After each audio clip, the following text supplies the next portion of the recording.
What's going on, guys? It's Vulcan with Velocity Crew. I think I have a razor cut on my face, so it looks a little weird. Welcome to our first review that we're going to do, and today we're gonna do my car. I mean, that's pretty unoriginal, right? But 2018 W205 C63 non-S sedan. If you like this video, definitely make sure to give it a thumbs up, and subscribing to the channel really helps out. So thanks for all the support, and now let's get to it.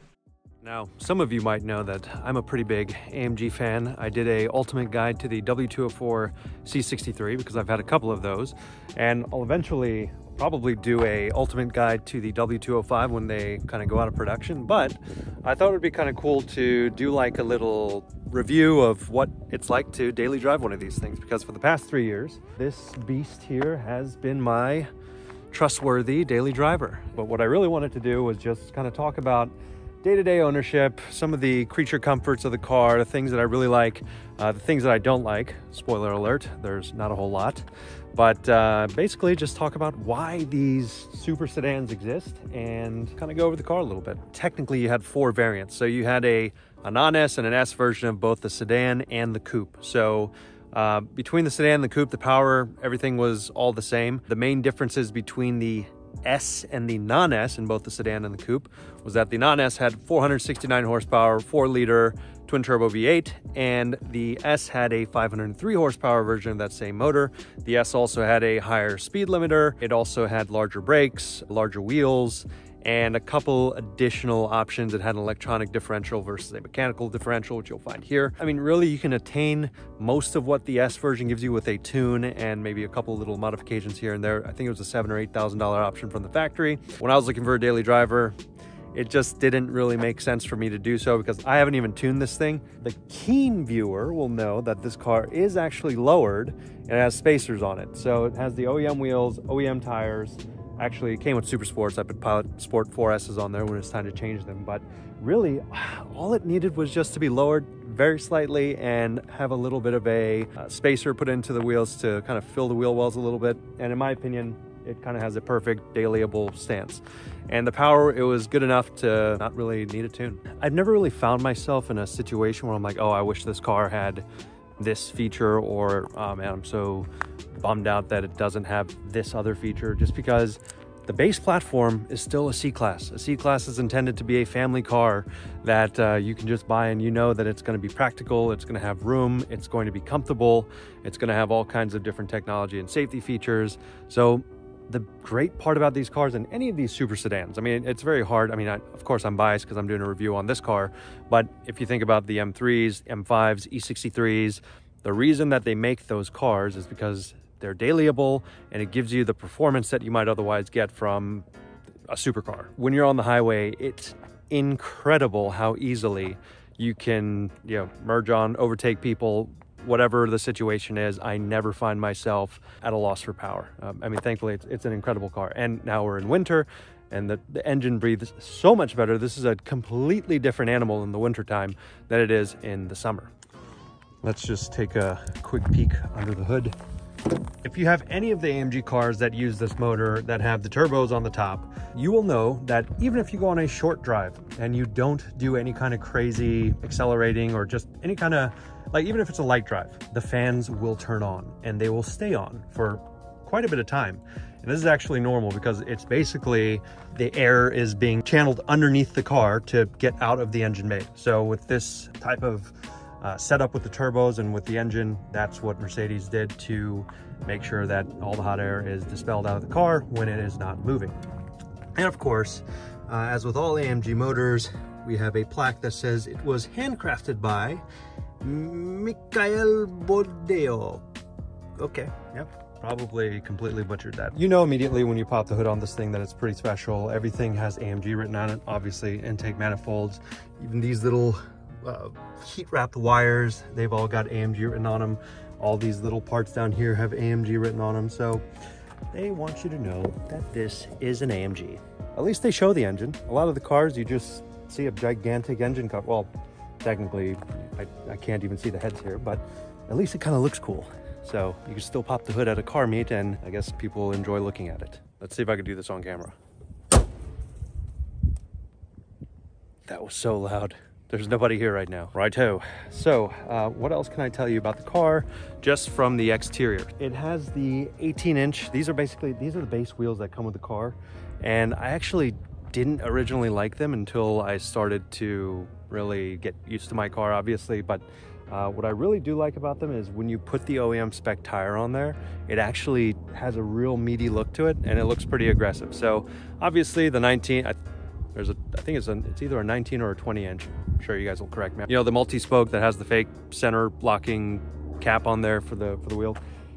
It looks really cool as well, but in my opinion, unless you have the red brake calipers, which since this is a non-S car, we have silver calipers. Since it doesn't have that, it kind of looks goofy when you put those wheels on there, but this is a little bit more understated. And this car also has the night package on it. So I don't know, I really like the understated look of it. But the base wheels in this color combo look really good. On a white or a black car without night package, it kind of gives me that Hertz rental car feel. I don't know why. I'm not trying to bash on anybody with that, but that's just my taste. I personally like the night package. If you notice, night package, basically all these little trim pieces in the front, instead of it being silver, it's blacked out. The side mirrors are blacked out. The different weather linings and the trim panels around the door frames, those are also blacked out. And the exhaust tips, which are not real. There's actually a pipe in there. I'll try to get some better footage there, but those are also in black. So just has a more understated look. The little chrome on the trunk is still there and the badges are still chrome as well. What else do we have? If your car has keyless go, I think all of these had keyless go. This is a terrible review, by the way. I don't even know my facts here. But at least in the older cars, when they had it, the door handles were chrome. And it was weird. Like if you had like an obsidian black car, or if you had a regular black car, like the door handles would be metallic black. If you had the keyless go system, it was kind of weird. But basically, touch it just to lock it. And then when you put your hand in, it immediately unlocks. But I'm pretty sure if your car doesn't have it, you don't have the chrome on the door handles, which is interesting. Another weird slash stupid slash convenient thing that all the C classes have and the E classes, I don't think the CLAs have them, is if you have your key in your pocket, all you got to do is walk up to your trunk and lightly kick underneath the car and like magic, it opens up.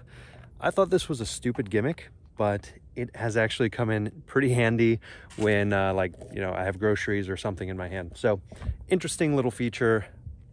Hey, every little bit helps for practicality. And again, we're talking about daily drivability. So I think that's everything from outside the car. Let's go inside and talk about some of those features and we can go for a drive.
right, so let's go for a little drive.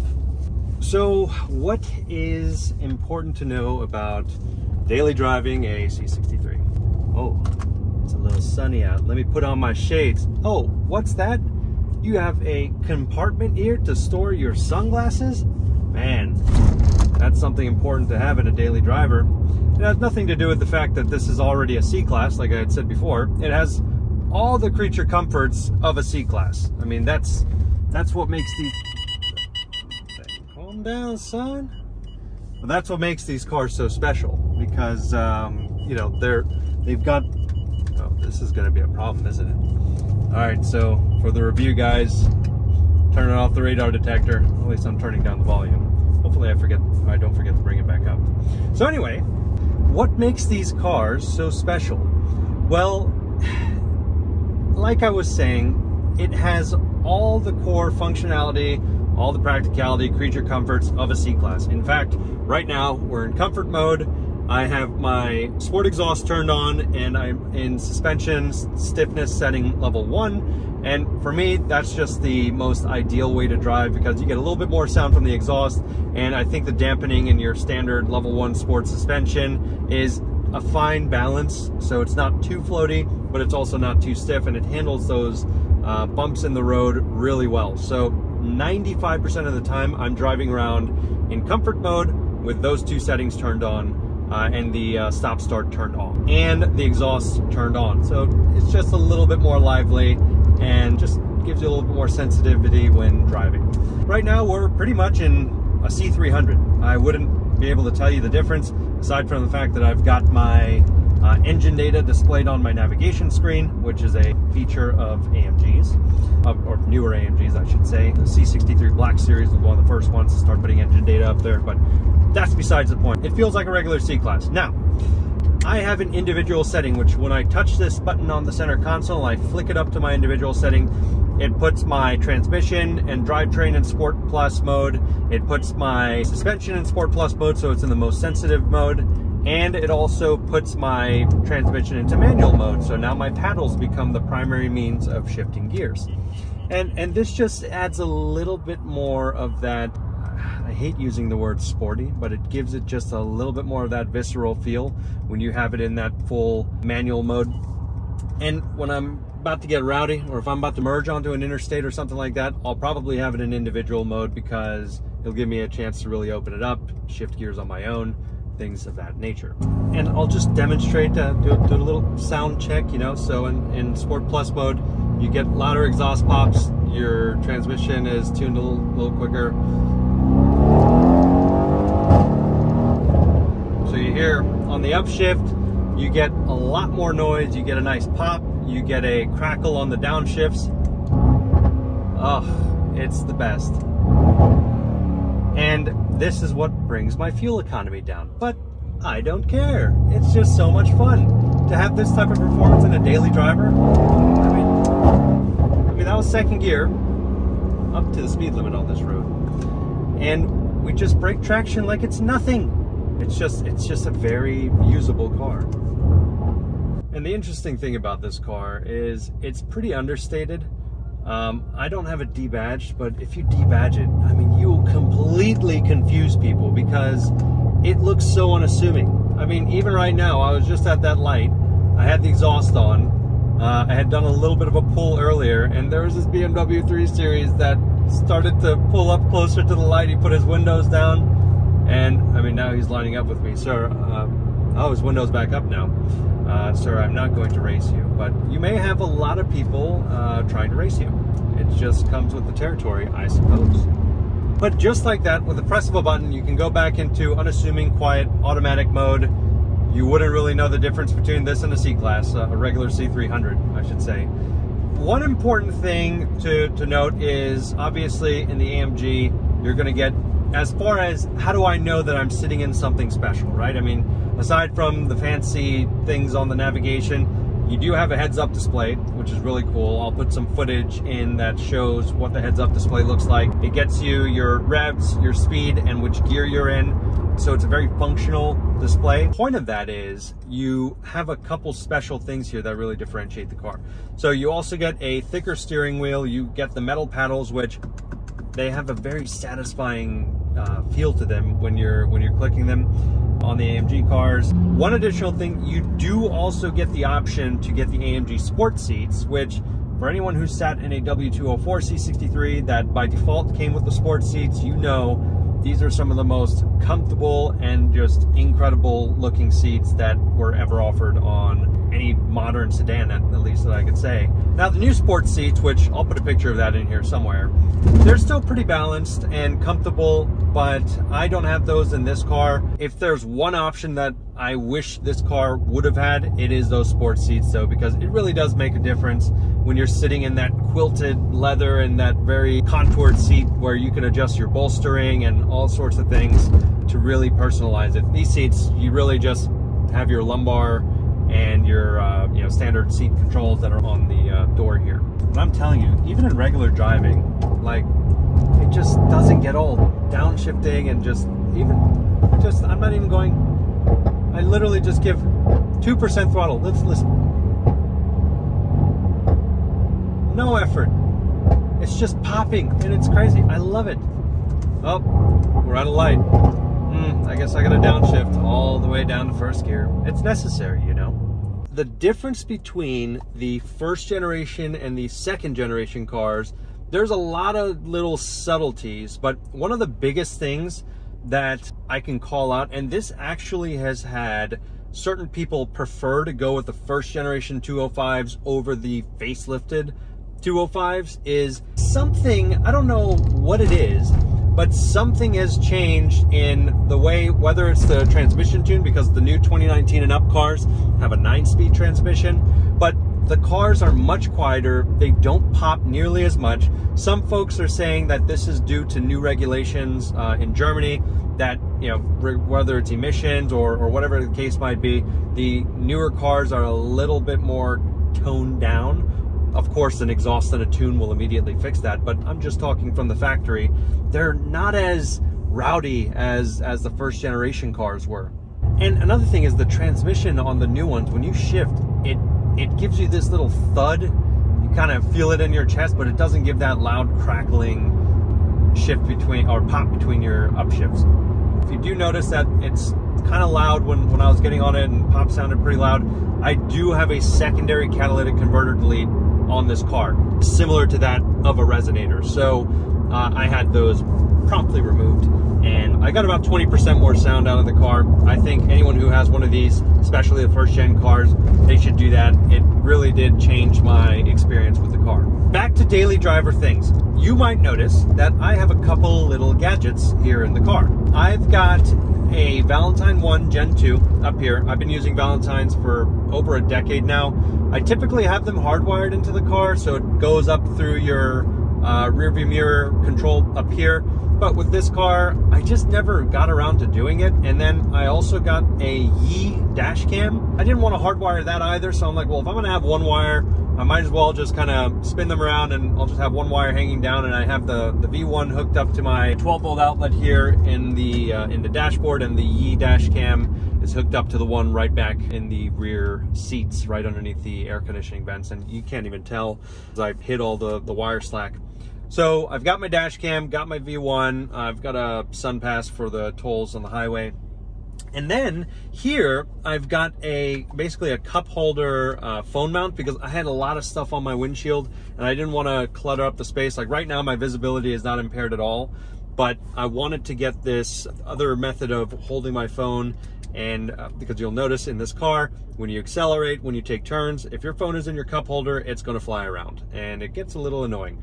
So this cup holder phone mount has been really good for me, because the charger and the actual USB hookup to interface with your media unit here, it comes straight out of your center console storage. So it works out perfectly. I just plug the phone in and it plugs in right here, and you barely even notice a wire. So those are the creature comfort mods that I did on the interior. But Other than that, it is pretty straightforward. I've got the carbon fiber dash, so it gives it a little bit more of a spunk.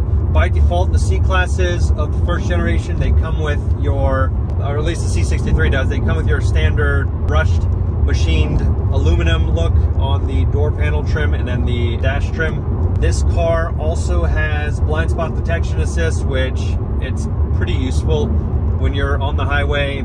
If there's a car in my blind spot, obviously it'll light up and it'll show me. But if I try to use my signal to turn, which is why you should always use your signal, don't be like those BMW drivers who don't use their signal.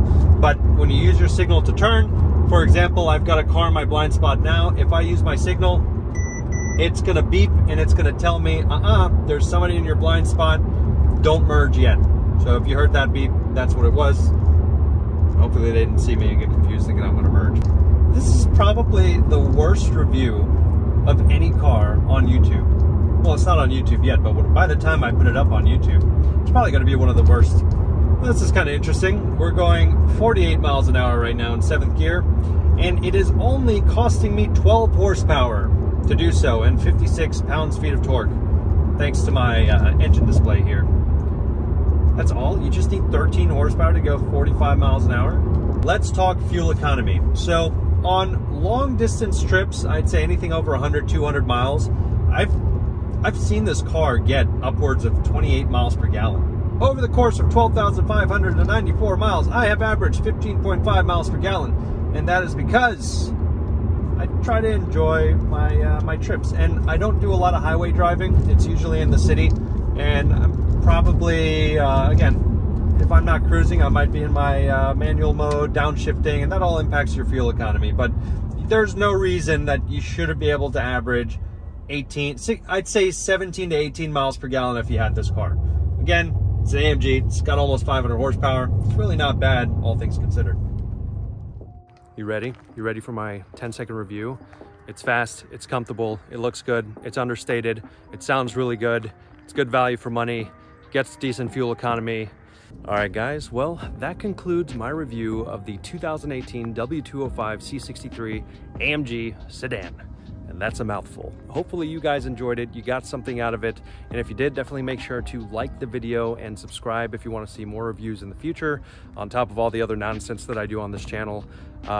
This review was a little bit more off the top of my head just because I've had 3 years of experience with this car and I'm just pretty well versed in it at this point, so I tried to make it relevant from a daily driver perspective. Definitely leave a comment below if you want to learn more about the W205s. Like I said, when these cars, when the production completes on them, I will be doing an ultimate guide similar to what I did on the 204, so it's going to contain all the information about every kind of generation. Like I said, this is a first-gen car. It was a very good car to me over these 3 years. But yeah, that pretty much concludes it for today, guys. I really appreciate it. Definitely make sure to like and subscribe if you got something out of this video. And with that, I will catch you guys in the next one. Peace.